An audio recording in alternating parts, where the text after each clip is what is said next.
புதுக்கோட்டை அரசு மன்னர் கல்லூரியில் 200க்கும் மேற்பட்ட மாணவர்கள் கல்லூரி வளாகத்தில் அமர்ந்து வகுப்பு புறக்கணிப்பு போராட்டத்தில் ஈடுபட்டுள்ளனர்.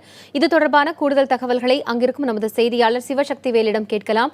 சிவசக்திவேலு, மாணவர்கள் என்னென்ன கோரிக்கைகளை வலியுறுத்தி போராட்டத்தில் ஈடுபடுறாங்க? எதற்காக வகுப்புகளை புறக்கணித்து இந்த போராட்டம் நடத்தப்படுகிறது?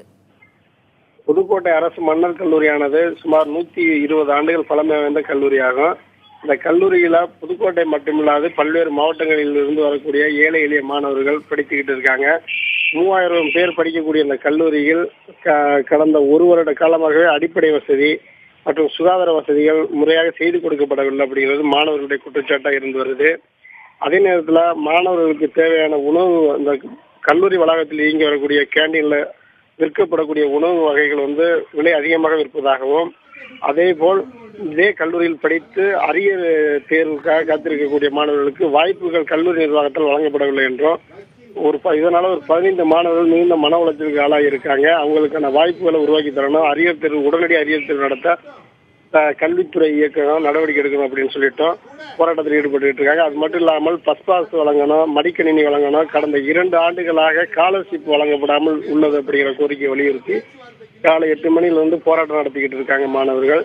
அவர்களிடம் தற்பொழுது கல்லூரி முதல்வர் டாக்டர் தியாகராஜன் இப்போ பேச்சுவார்த்தை நடத்திக்கிட்டு இருக்காரு.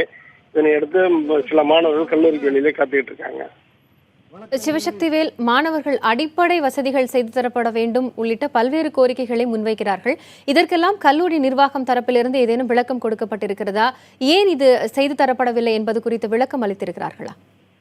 நம்ம கல்லூரி முதல்வரை தொடர்பு கொண்டோம். அவர்கள் மாணவர்களுடைய கோரிக்கை நியாயமானது என்றும், அவருடைய கோரிக்கையை தாம் அரசிடம் தெரியப்படுத்தி அனைத்து கோரிக்கைகளையும் விரைவில் நிறைவேற்றுவதற்காக நான் மாணவர்களிடையும் உறுதியளிக்கப் போகிறேன்.